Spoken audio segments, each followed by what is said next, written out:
The problematic prince. I'm glad she looks fine, Isabelle, Philip said as he looked out the window. Isabelle moved to her husband's side. A chariot carrying the Grand Duchess sped off down the road, taking her to the summer palace. The Grand Duchess had visited their place every morning just to say good morning to them. It was the same the day after the surprise attack. One positive note is that her coming brought much-needed relief. I think Bjorn has picked out a very decent woman. I don't know much, but I know that kid takes after his father, in that he has a good eye for women, Philip said in jest. Isabelle Dniester's laughter echoes throughout the sunlit drawing room as she looked up at her husband. Where has the disapproving king, displeased with the daughter of the Hardy family go? She said. Probably went off on vacation again. There are times when you resemble Bjorn very much. You say some pretty awful things, the king smiled. I hope they are getting along. What do you think? Is Bjorn doing well? How am I supposed to know? I don't know everything about that spoiled brat. I just pray that he is being a good husband, just like his father. True. A happy marriage is possible if he learns to listen to his wife, like me. Philip remained deadpan, even after his self-praise. Isabelle laughed, though she freak-hailed a faraway time where she struggled to tame the wolf. By the way, Isabelle, what the hell is that? Philip's eyes narrowed as he peered out the window. Erna had gotten out of the carriage with a bouquet of flowers as big as she was. An even larger bouquet was still in the carriage. Philip and Isabelle exchanged puzzled looks before breaking into laughing. The birthdays of the twin princes seemed as if it was going to kick off with a very fragrant start. Big. That was Leonid's first thoughts. In terms of size, this bouquet was big, very big. From the bottom of my heart, I hope you have the most wonderful of birthdays, Your Highness, Erna said. Her eyes were just as radiant as the bouquet she offered. Leonid nodded absently and accepted the huge gift. Christian, who had been watching in amazement, drifted into the silence, with only a partially suppressed laugh. You don't like it? Erna said. No, of course not. I was just not expecting such a big present like this, Leonid said, trying to show a reassuring smile. Erna left after saying a few more congratulatory words and about the bouquet for the Grand Duke. She left with a modest farewell, as if she hadn't just gifted a huge bouquet of flowers that proclaimed her extraordinary character. I merely came to wish you a happy birthday and to think I would witness such a scene, Christian said. Now that the Grand Duchess had left, Christian let the laughter flow freely and loudly. He couldn't contain it. Flowers and the Crown Prince, it would be hard to find a more incompatible match. Even now, Leonid's somber expression made the bright blossoms pop even more. You know, she probably made them herself, Christian said, in between bouts of laughter. He made the conclusion as he studied the bouquet in Leonid's arms. Even to his eyes, the flowers looked so expertly made. You're so lucky, brother. Don't belittle another person's sincerity like that, Leonid scolded his brother. What? No, I didn't mean it like that. Christian's expression quickly changed and the laughter immediately stopped. It's just that the Grand Duchess is pretty cute. The Grand Duchess is Bjorn's wife, Chris. She's your superior. I know, but superior can be cute too, right? Leonid let out a sigh, but in the end, he shared in the final chuckle. In any case, it was fortunate that she wasn't hurt at all. It seemed like Christian's claim was not entirely wrong. By the way, Brother Bjorn will also receive a bouquet, right? Christian said. No doubt he will. Oh my God, Christian said. Christian decided to go back on his opinion about a more mismatched couple than Leonid with a huge bunch of flowers, now that he thought about Bjorn receiving the same. I should have gone to him first. I would love to have seen that, Christian said. Yeah, me too, actually. Happy birthday, Bjorn. The voice came as a sweet whisper on the wind. Bjorn opened his eyes and lowered his arm, which had been covering his face. There he saw the huge bouquet of flowers that obscured his view. He was startled because he thought he saw a floral ghost when, all of a sudden, Erna's smiling face appeared from behind the flowers. Bjorn sat up and looked at his wife, trying to make sense of what he saw.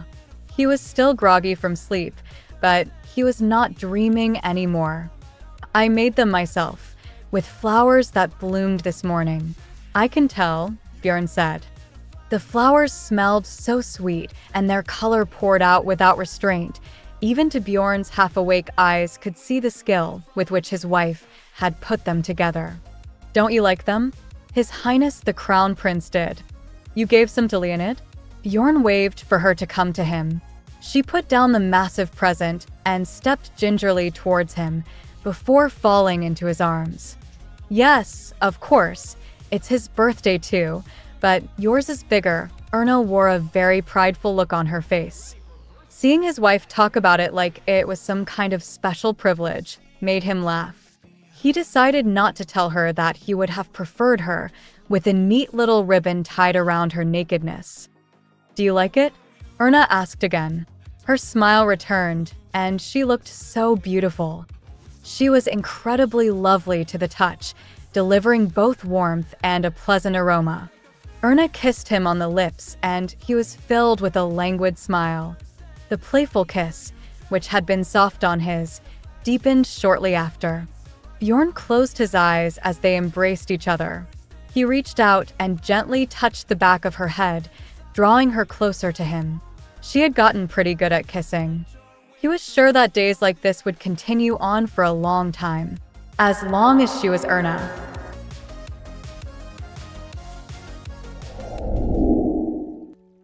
With the help of Mrs. Fitz, Erna was able to perfectly prepare the dining room with tableware and flowers. It was as beautiful as spring itself.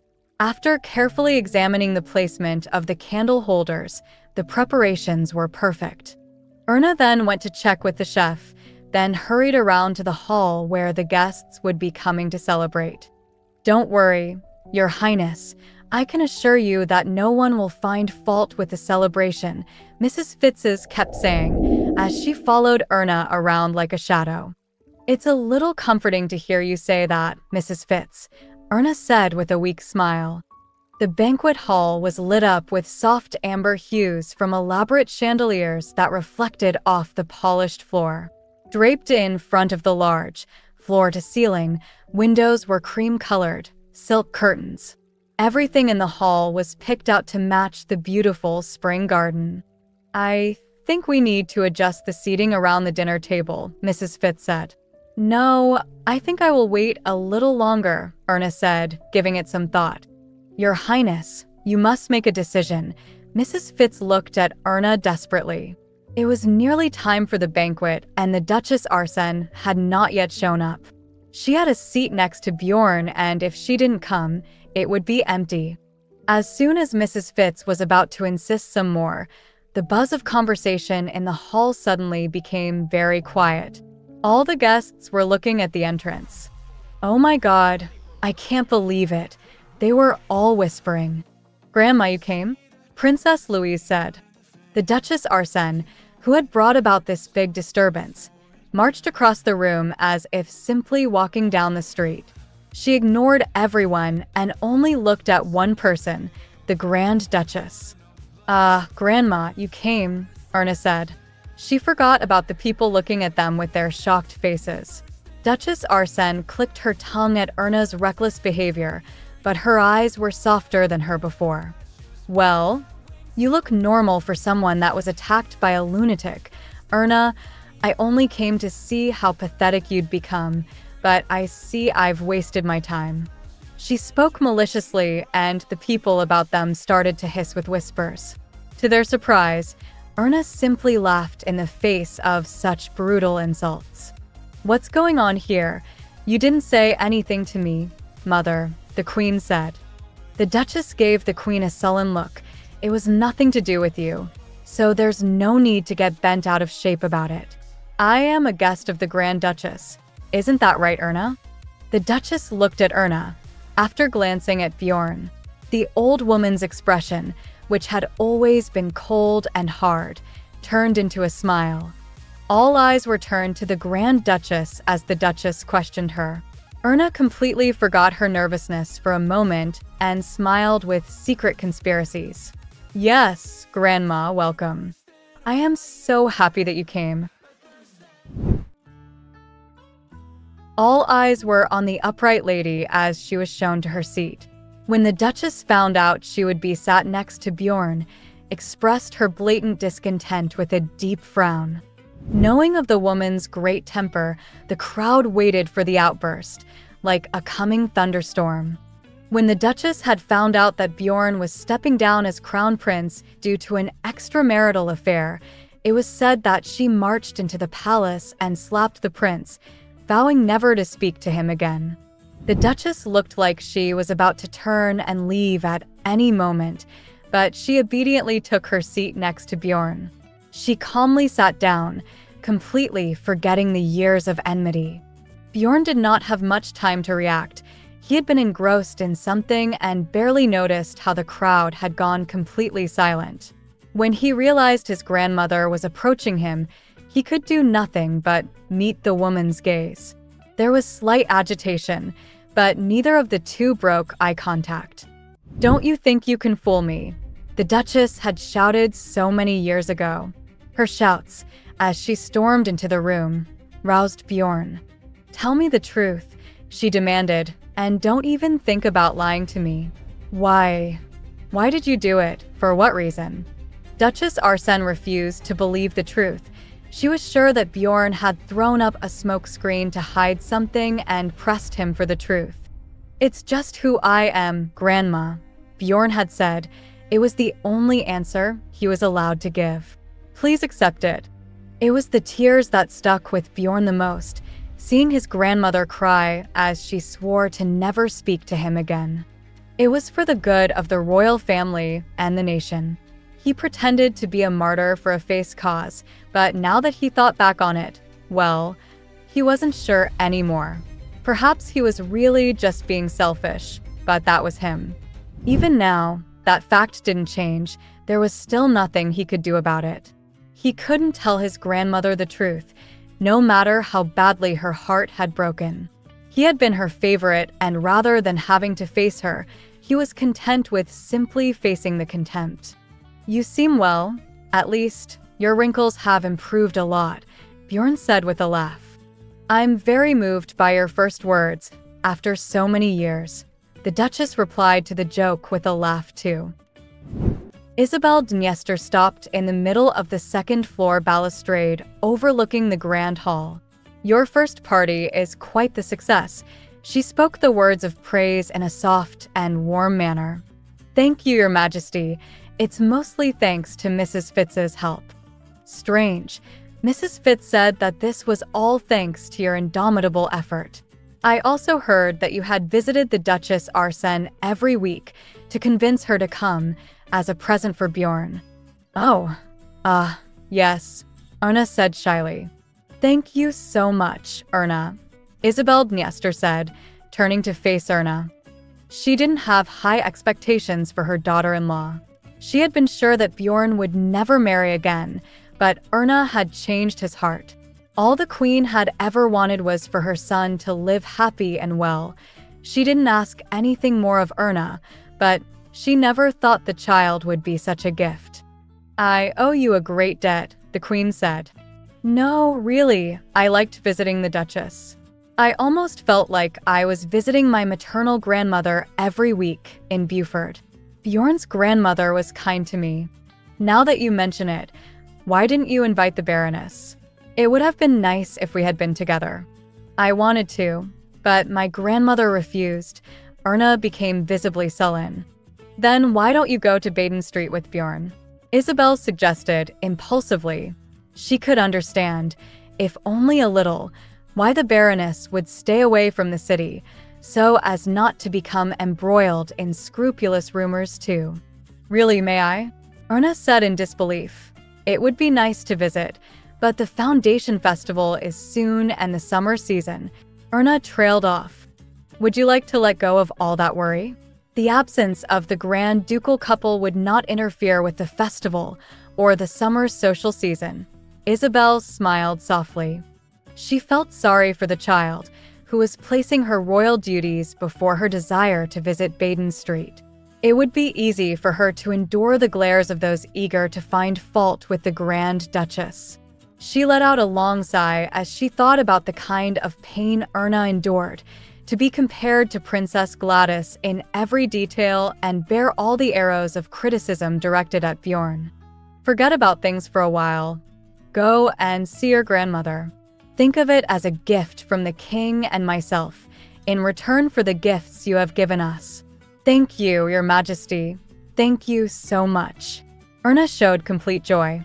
For a moment, Isabelle couldn't take her eyes off the child before her. She still felt sorry for her and her joyless smile. She needed to put a very harsh bridle on the child who knew nothing. Difficult thoughts weighed heavy on her heart, but it was fortunate to have this child by her son's side, and she hoped she would continue to love him as she did now. Yes, she was a selfish mother. Bjorn went out to the terrace, which connected to the hall, where he could better hear the fountain and looked out over the garden. Hey Bjorn, Viscount Hardy seems to be very interested in you. Peter jested. I know, Bjorn said, letting the cigar smoke escape his lips. Walter Hardy had been struggling to get Bjorn's attentions all night. It was a fruitless effort, one that Bjorn had no interest in. He just smiled, welcomed, and sat with him at the same table. Bjorn was already getting tired of his inexhaustible shadow. He was only here because Erna invited him. She had not bared the thought of walking the aisle with her father, and yet she had invited the whole Hardy family to save face with the royal family. So he put up with them, to honor his wife's intent. Honestly, I didn't think our prince would do so well. With a woman he had won on the gambling table, Leonard said, "You should thank me, because that whole bet happened because of me. I'm the #1 contributor to his marriage. Ain't that right?" Shut up, Leonard, Bjorn said with a smirk. The rest burst into laughter. Erna. Bjorn looked up to see Walter Hardy shouting.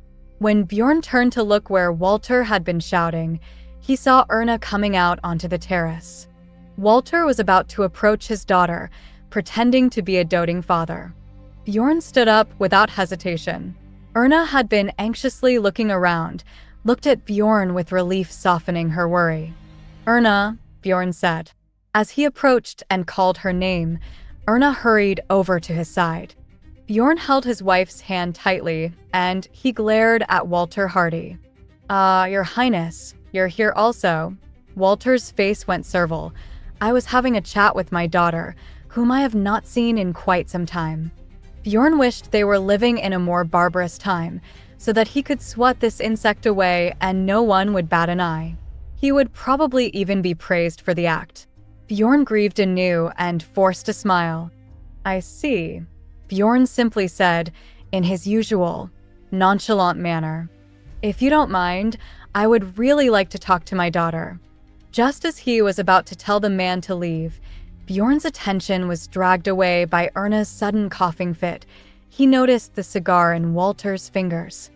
"I'm sorry, but as you can see, my wife is not feeling well, so you will have to postpone the conversation for another time." Bjorn ended the conversation with a snap of his chin. His father-in-law is always blinded by greed and was very good at getting scammed, so much so that he has amounted a huge amount of debt and tried to sell his daughter to get out of it. Leonard was partially right, but the chief contributor to driving Erna into Bjorn's arms was Walter Hardy, not Leonard. A terribly hunter who had driven a baby deer out onto the hunting grounds.